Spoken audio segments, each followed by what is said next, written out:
Et bonjour à tous, on se retrouve aujourd'hui pour réaliser un rêve d'enfant. Comment fait-on pour obtenir une machine à cash, une machine qui fait de l'argent?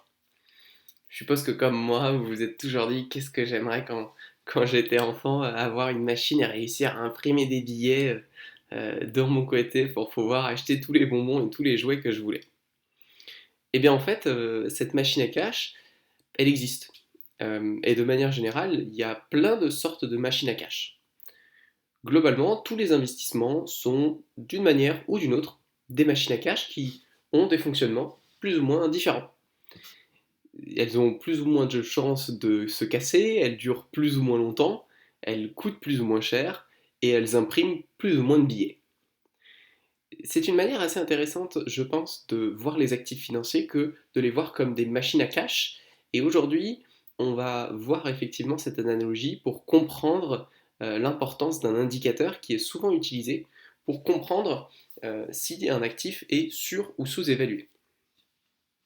Concrètement, on peut voir effectivement toutes les actions comme des machines à cash. Ce qu'il faut bien comprendre, c'est que une machine à cash, eh bien, elle n'est intéressante que selon certaines conditions. Contrairement à ce que l'on peut penser quand on est enfant, toute machine à cash ne vaut pas le coup d'être obtenue, ni même d'être utilisée. Je pourrais vous donner une machine à cash qui pèse 100 kg et qui est capable d'imprimer un centime par an. Probablement vous n'auriez pas envie de la mettre dans votre appartement. Globalement, ça serait une très mauvaise machine à cash, même si elle pouvait, pour sûr, imprimer un centime par an. Donc ce qu'il faut bien comprendre, c'est qu'il y a un seuil déjà en dessous duquel vous n'avez même pas envie de vous embêter à avoir une machine à cash. À partir du moment où elle rapporte 10 euros par an, bon, globalement, pour la plupart des gens, ça vaut pas le coup de s'embêter. Dès lors que la machine à cash peut générer 100, 1000 euros par an, là, il peut y avoir effectivement un intérêt. Cependant, il faut se rappeler que le prix de la machine à cash est bien évidemment déterminant. Parce que si je vous dis que la machine à cash est capable de produire 1000 euros par an et qu'elle coûte 10 000 euros, euh, eh bien il faut comparer ce qui est comparable. Parce que je peux vous proposer une deuxième machine qui ne vous rapporte que 100 euros et non pas 1000 euros, mais qui coûte 200 euros. Et dans ce cas-là, vous vous rendez bien compte en faisant la division que dans le premier cas, on a 10% de rendement et dans le deuxième cas, on en a 50%. En réalité, on s'en fiche de savoir le prix nominal parce que si c'est la deuxième option, celle où on paye 200 pour avoir 100 chaque année, qui est plus intéressante, en fait, rien ne nous empêche d'en acheter 10. Parce qu'aujourd'hui, quand on parle d'actifs financiers, on parle par exemple d'actions, et bien finalement, obtenir 10 actions, ça n'est pas plus pénible que d'obtenir euh, une action. Donc il faut bien se rendre compte que le prix nominal, il n'est pas vraiment problématique. Il peut être problématique à la marge sur certains cas, si effectivement vous avez une action qui coûte 4000 euros et que vous, votre capacité d'épargne, c'est 100 euros par mois, ça veut dire que vous ne serez pas en mesure d'acheter l'action et donc de vous exposer au risque du marché avant plusieurs années. Dans ce cas-là, c'est un peu chiant. Il y a des solutions, hein. Il y a des courtiers qui permettent par exemple d'acheter des fractions d'actions. Donc c'est un faux problème. Là où je veux en venir, c'est que ce ratio de combien la machine coûte et combien elle rapporte, eh bien, c'est typiquement ce qu'on appelle le PER, c'est-à-dire le Price Earning Ratio, c'est-à-dire combien la machine rapporte divisé par combien elle coûte aujourd'hui.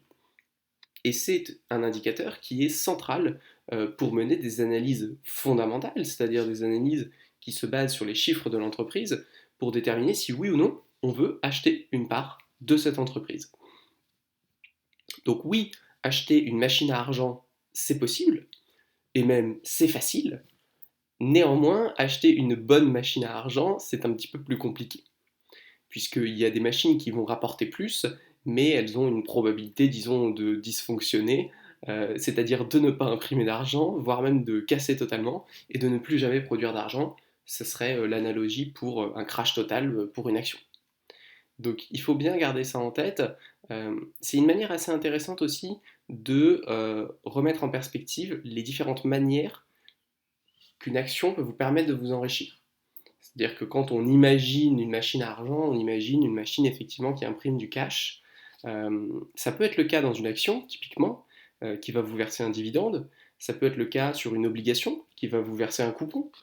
Mais il faut bien garder en tête que la machine en elle-même va prendre ou perdre de la valeur selon des facteurs externes. Et donc concrètement, ça aussi, c'est une vraie prise de valeur qu'il faut prendre en compte. C'est-à-dire qu'une action qui ne verse pas de dividende, jamais, bah, c'est pas une non-machine à argent. Des entreprises tech telles que les GAFA, même si elles ne versent pas de dividendes, bien évidemment qu'elles génèrent de la valeur. C'est assez évident. Donc ça permet aussi de s'en rappeler de cette manière. Donc finalement, si vous avez toujours rêvé d'acheter une machine à imprimer de l'argent, eh bien, il vous suffit d'acheter des actions. C'est pas plus compliqué que ça. Néanmoins, gardez en tête que si vous payez 10 000 pour recevoir 10 tous les ans et que probablement ça peut se casser la gueule, eh bien c'est pas forcément le rêve que vous imaginiez quand vous étiez enfant. Donc il n'y a pas de miracle, mais tout de même, il y a une lueur d'espoir pour atteindre ce rêve d'enfant. Et au fond, qu'est-ce qu'il y a de plus important que d'atteindre vos rêves d'enfant? N'hésitez pas à me donner votre avis en commentaire.